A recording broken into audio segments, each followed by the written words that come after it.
여러분 안녕하세요. 오늘은 김동인의 감자에 대해서 함께 이야기를 해보는 시간을 갖도록 하겠습니다.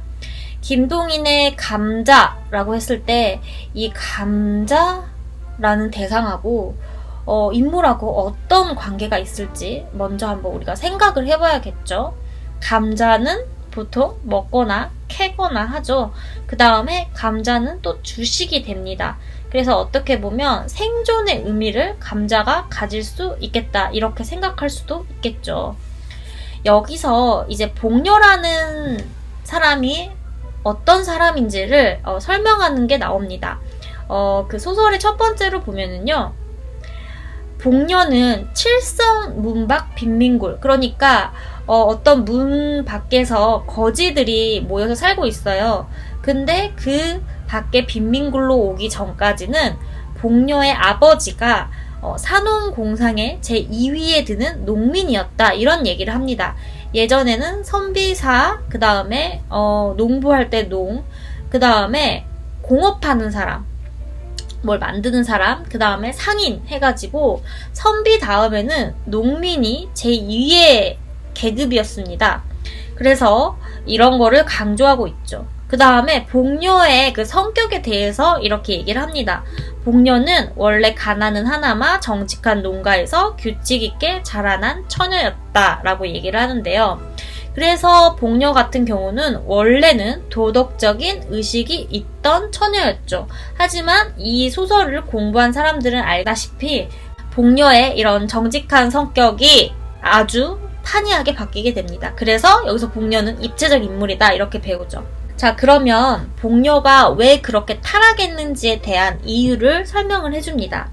복녀가 15살 나는 해에 동리 호라비에게 80원에 팔렸어요. 그러니까 너무 가난하니까 자기보다 20살이나 많은 거의 아버지 뻘에 가까운 사람한테 시집을 가게 됩니다. 근데 그 사람이 복녀를 산 80원이 마지막 재산이었던 거예요.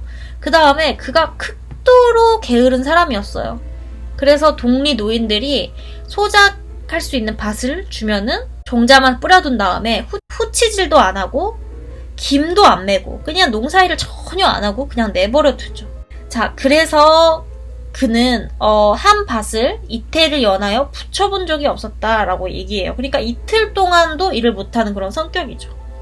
이리하여 몇 해를 지나는 동안 그는 그 동리에서는 밭을 못 얻으리만큼 인심을 잃고 말았다라고 얘기를 합니다. 복녀가 시집을 간 다음에 이제 장인의 덕택으로 이런저런, 그러니까 복녀 아버지가 계속 도와줬지만 사위가 싫어지겠죠. 돈을 안 버니까. 그래서 평양성 안으로 막벌이로 들어가요. 근데 행랑살이, 그러니까 어떤 집에서 일을 해주는 그런 행랑살이를 하다가도 쫓겨 나왔어요. 근데 복녀 자체는 부지런했지만 남편이 게으름이 너무 심하니까 결국에 이렇게 표현합니다. 그의 게으른 버릇은 개를 줄 수는 없었다. 자, 이런 거 보면은 우리가 지금 쓰는 말, 지버릇 개 못 주고 라는 얘기가 있죠. 그래서 한 번 나쁘게 들인 습관은 어지간해서 고치기 힘들다는 말 되게 많이 쓰는데 이 당시 1920년대도 이런 언어를 썼구나 이런 것을 느낄 수 있습니다. 자, 그 다음에 복녀하고 이제 남편하고 맨날 집에서 싸워요. 그래서 칠성문밖 빈민굴로까지 밀려 나오게 된 겁니다. 근데 이 칠성문박을 한 부락으로 삼고 그곳에 모여있는 사람들은 다 거지예요. 그 다음에 부업으로 뭐라면 도적질을 하고요. 매음을 합니다. 몸을 파는 것. 그 다음에 세상에 모든 무섭고 더러운 죄악이에요. 근데 복녀도 이제 갈 곳이 없으니까 그 사람들과 어울리게 된 거죠. 이게 바로 환경론이 사람을 결정한다는 그런 이론을 적용해 볼 만도 합니다. 우리가 주변에 어떤 사람을 만나는지, 그 다음에 내가 어디에 살고 뭘 배우고 뭘 주로 하는지에 따라서 나의 성격이 달라질 수도 있죠. 복녀라는 인물이 환경이 달라지면서 인품도 달라지는 그런 것을 봅니다. 그리고 결국에는 그 달라진 인품이 복녀의 운명을 결정짓게 되죠. 그래서 이때 복녀의 나이가 19살입니다. 근데 거지짓을 하니까 젊은 거에 거랑지는 왜 하고 사람들이 핀잔을 주죠. 그래서 칠성문 밖에서도 가장 가난한 사람들 중에 드는 편이 됩니다. 그래서 이제는 복녀가 19살이고 얼굴도 그만하면 빤빤하고 그래서 그 동네 연인들이 보통 하는 일 뭐예요? 매음을 해서 그도 돈벌이 좀 잘하는 사람의 집에라도 간간히 찾아가서 몸을 파면 5, 60전이라는 돈을 벌 수 있었지만 복녀는 그래도 도덕적인 관념이 있는 집에서 자랐기 때문에 그런 행동을 하지는 못하고 있습니다. 그래서 그들 부처가 역시 가난하게 지내고 굶는 일도 흔히 있었다라고 묘사를 하고 있어요. 그 다음에 기자묘 솔밭에 송충이가 끓으니까 그 벌레를 잡기 위해서 칠성문박 빈민굴의 여인들을 인부로 쓰게 됩니다.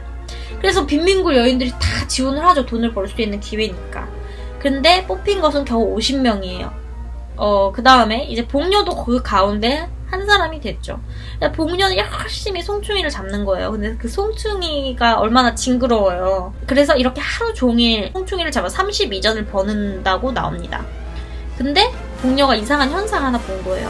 한 젊은 여인이 송충이 안 잡고 막 지절거리고 웃고 날뛰기만 하는 거예요. 그 다음에 돈은 더 받아.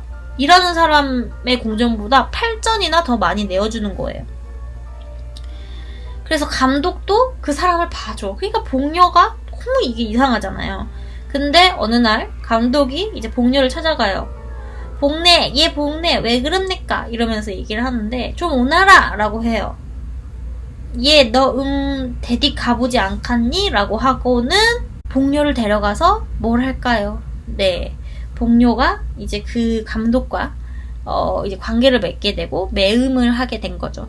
그날부터 복녀도 일을 안 하고 공전 많이 받는 인부의 한 사람이 되는 거예요. 복녀 같은 경우도 경험해보지 않았기 때문에 감히 그런 일을 먼저 할 수 없었지만 한번 경험을 하니까 복녀의 도덕관 내지 인생관이 그때부터 변하기 시작합니다. 그녀는 아직 딴 사내와 관계를 한다는 걸 생각해 본 적도 없었어요. 그것은 사람의 일도 아니고 짐승이 하는 짓으로만 알고 있었죠. 그리고 혹은 그런 일을 하면 탁 죽어버릴지도 모르는 일로 알았어요. 복녀가 근데 이걸 하고 나서는 삼박자 같은 좋은 일은 이것뿐이었다라고 얘기하면서 삶의 비결이라고 생각을 한 거예요. 그 다음에 자기가 매음을 함으로써 한 개의 사람이 된 것 같은 그런 자신까지 얻게 되고 그 다음에 또 얼굴에 분도 바르게 됩니다. 1년이 지났어요. 1년 동안 복녀의 처세술이 더욱더 순탄히 진척이 됐어요. 그 다음에 그의 남편 그리고 복녀는 더 이상 가난하게 지내지 않게 된 거예요. 그의 남편의 성격은 게으르기도 게으르지만 굉장히 이 복녀가 매음을 해서 돈을 벌어다 주는 걸 좋아합니다. 그래서 그의 남편은 이것이 결국 좋은 일이라는 듯이 아랫목에 누워서 벌신벌신 웃고 있었다라는 말을 합니다. 복녀의 얼굴은 더욱 예뻐지고요. 이제 복녀가 돈을 좀 많이 번 거지들을 보면 팔짱을 끼고 오늘은 내가 이렇게 하면서 몸을 팔려고 합니다. 그러면서 돈 얼마 벌었냐? 그러면서 물으면 안 줄 테야 라고 이제 아양까지 부르면서 이제 몸을 주게 되죠. 가을이 되고요. 칠성문 밖 빈민굴의 여인들은 가을이 되면 칠성문 밖에 있는 중국인의 채화밭에 감자며 배추를 도적질을 합니다. 그래서 복녀도 여기서 감자를 도적질을 많이 하는데요. 자, 여기서 소설의 제목이 나왔죠. 이 감자라는 건 어떤 생계를 위한 어떤 수단이죠. 근데 복녀는 그것을 어떻게 해요? 도둑질을 합니다. 그러니까 뭔가 부정의한 거고 타락한 거죠. 감자라는 것이 자체가 이제 복녀의 타락한 삶을 상징하기도 합니다. 그래서 복녀가 감자를 한 바구니를 잘 도둑질 해가지고 딱 일어서려고 하는데 뒤에 왕서방, 그 밭의 소작이인 왕서방이 서 있는 거예요. 그랬더니 복녀가 말도 못하고 아래만 내려다보고 있으니까 왕서방이 우리 집에 가라고 한 다음에 1시간 뒤에 왕서방 집에서 나옵니다. 복녀는 매음을 하는 사람이니까 당연히 왕서방과 그렇고 그런 일을 했다 이렇게 볼 수가 있죠. 그 다음에 자기가 왕서방 애를 딱 나왔는데 다른 형님도 다른 집에 들어갔다 온 거예요. 몸을 파는 대가로 거기는 배추 3팩이만 줍니다. 근데 복녀는 삼원을 받은 거예요. 왕서방한테. 도둑질을 했는데도 삼원을 준 거죠. 몸을 줬으니까. 그런데 복녀는 이것을 자랑스럽게 자랑을 합니다. 그 다음에 10분쯤 뒤에 그는 자기 남편과 그 앞에 돈 3원을 내어놓은 뒤에 아까 그 왕서방의 이야기를 하면서 웃고 있었다라고 얘기를 합니다. 그 뒤부터 왕서방은 무시로 복녀를 찾아왔죠. 그 다음에 한참 왕서방이 눈만 멀찐멀찐 앉아있으면 복녀의 남편은 눈치를 채고 밖으로 나간다. 그러니까 어떻게 보면은 정상적인 부부관계는 아닌 거죠. 왜? 다른 남자가 돈을 주고 자기 부인과 그런 관계를 맺는데도 남편은 오히려 그걸 장려하는 거예요.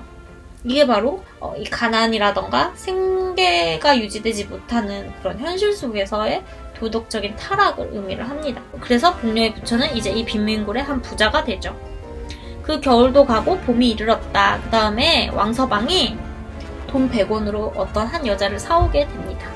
근데 이 여자는 그냥 사온 게 아니라 마누라예요. 그렇기 때문에 복녀가 이제 버림받겠다라고 동리 옆편 애들이 그런 말을 속닥이면 복녀가 흥 하고 코웃음을 치면서 이놈 왕서방 내 두고 보자 하고 마음속에 이제 질투심이 일기 시작합니다. 왕서방이 색시를 데려온 날이 가까워지기 시작하고요. 왕서방이 우리 중국 사람들은 머리가 길잖아요. 그 머리도 깔끔하게 이제 깎습니다. 그래서 복녀는 이제 그것에 대해서 점점 불안했겠죠? 그 다음에 이제 왕서방이 이제 결혼식을 한 날, 복녀랑 어떤 갈등이 있었는지 볼까요? 새벽 2시쯤에, 이제 다른 중국인들이 다 이제 돌아가는 걸 복녀가 지켜보고는 그 결혼식의 피로연이 지나고 복녀가 왕서방 집안에 들어갑니다. 복녀의 얼굴은 분이 하얗게 발려 있었어요. 그래서 신랑 신부가 깜짝 놀라서 복녀를 쳐다보는 거예요. 복녀가 그의 왕서방의 팔을 잡고 늘어지면서 자 우리 집으로 가요. 자 어서 막 이렇게 매달리기 시작합니다. 근데 왕서방이 우리 오늘 밤 일이 있어 못 가. 이른 밤중에 무슨 일이라고 하는 거예요. 그 다음에 갑자기 복녀가 발을 들어서 치장한 신부의 머리를 차버려요. 이까짓것 하고. 자 가자우 라고 얘기를 하는 거예요. 여기서 복녀는 이제 선을 넘는 행위를 하게 되죠. 막 복녀가 이제 왕서방을 자꾸 쓰러지니까 왕서방이 이제 무서운 거예요. 근데 복녀의 손에 낫이 한 자루 들려 있었습니다. 낫은 이제 농기구를 얘기하는데요. 굉장히 날카로운 그런 거죠. 그래서 이 되놈 죽어라 죽어 이놈 나 때렸디 이놈아 아이고 사람 죽이는 나 하면서 복녀가 낫을 막 휘둘려요. 근데 복녀의 손에 들려있던 낫이 어느덧 왕서방의 손으로 넘어가고 복녀는 목으로 피를 쏟으면서 그 자리에 구꾸러져 쓰러집니다. 복녀는 이렇게 죽고 말아요. 그래서 어떻게 보면 복녀의 어떤 이런 죽음은 스스로 불러온 거라고도 볼 수가 있죠. 근데 마지막이 이 소설의 이제 압권이자 백미라고 볼 수 있습니다. 복녀의 송장, 그러니까 시체는 사흘이 지나도록 무덤으로 못 갔어요. 왕서방은 몇 번을 복녀의 남편을 찾아갔습니다. 복녀의 남편도 때때로 왕서방을 찾아갔어요. 사흘이 지났어요.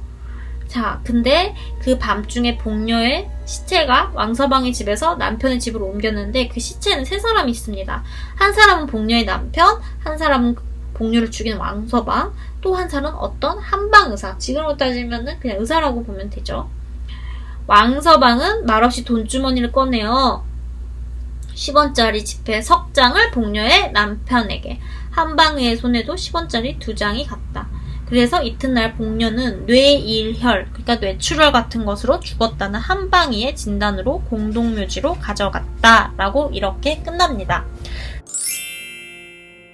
이렇게 감자의 풀 스토리를 들으니까 어떤가요? 이 감자라는 소설은 단편 소설로서 완성도가 굉장히 높고요. 그 다음에 김동인 특유의 문체, 여기서 보면 복녀가 굉장히 비참하게 죽었음에도 불구하고 서술자가 감정의 개입이 없죠. 이게 바로 고전소설과 근대소설이 확연히 다른 점입니다. 이런 것들을 볼 수가 있는데요. 이 단편 소설의 또 내용 자체도 굉장히 흥미롭기 때문에 여러분이 좀 알아두면 좋을 소설이라고 생각해서 이렇게 소개하게 되었습니다. 이번 시간 여기까지고요. 다음 시간에 다시 만나요. 좋아요와 구독 눌러주세요. 안녕.